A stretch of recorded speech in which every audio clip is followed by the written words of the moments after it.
Now, I assume you know by now. How would you not know if you paid any attention? But there's a chance maybe you've been living in a van down by the river and you haven't been paying attention. So the Jets have crossed the T's. They've dotted the I's on a trade for Raiders star wide receiver Davante Adams. Boy, who could have seen that one coming? Everybody. Vegas received a 2025 conditional third-round pick in the trade. Now, for comedic reasons, the pick could improve to a second-round selection if the following criteria is met. Now, this is written by professional joke writers. If Davante Adams is a first or second team All-Pro this season, or if the Jets have him on the active roster for the AFC Championship game or the Super Bowl. In other words, the Raiders got a third-round pick for Davante Adams. So let us discuss the question.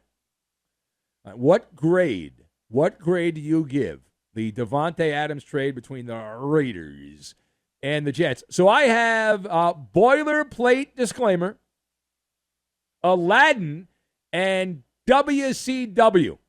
And we're going to go hot diggity and put all these together. So number one. That's right. Mallet report card, the Jets get only a C+. That's it, only a C+. The Raiders get the D. And so the Raiders have to go with the D on this. Now, Vegas traded a known commodity, a guy that had quiet quit on the Raiders, quiet quit, Davante Adams, for a pack of scratcher tickets. Now, we used to have a guy that called the show a lot, doesn't call the show much anymore, named Sir Scratchoff, who's addicted to the lottery, plays tons of scratcher tickets, doesn't win very much because most of them don't hit, right? Now, Davante Adams, big name, and so from that perspective, the Jets are all horny. They're all excited by getting Davante Adams. However, his performance has not been elite in a number of years, and the owner, Woody Johnson, says that the status quo is killer, and the primary driving force behind the Jets reuniting Davante Adams and Aaron Rodgers. Now, Woody, from the Johnson & Johnson fame, talked about building culture. That's the term he used, building culture, and how Adams would open everything up. Now, that is a fresh take. That is a cute take. It's also a cheesy culture, a cheese fondue type of culture. And this is the part where you cue the boilerplate disclaimer for the Jets going forward.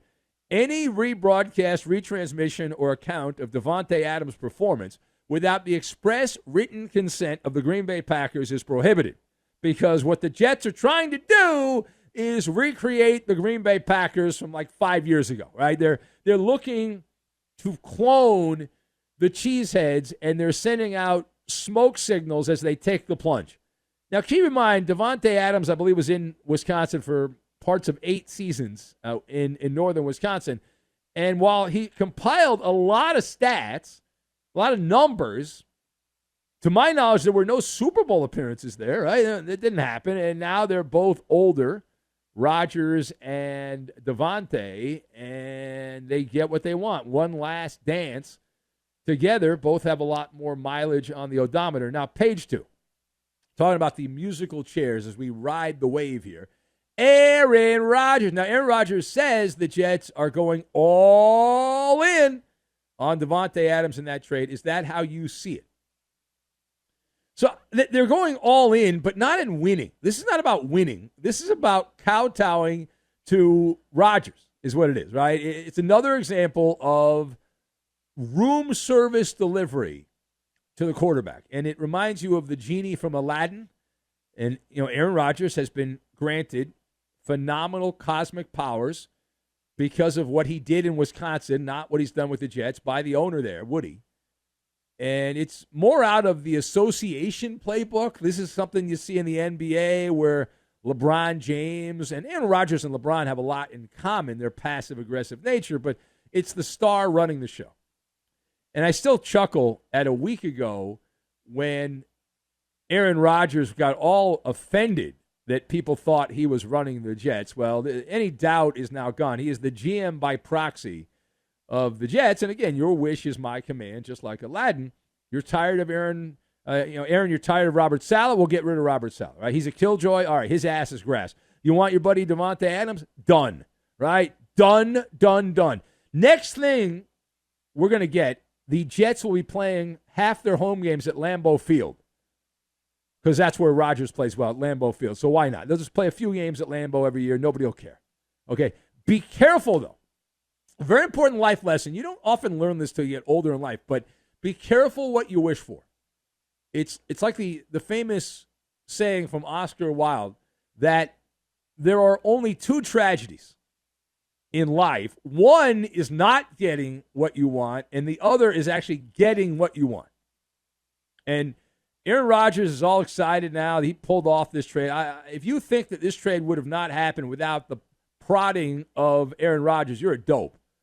It's obvious. His fingerprints are all over it. Just like Nathaniel Hackett, who was demoted, that's true, but kept his job. The man should have been fired.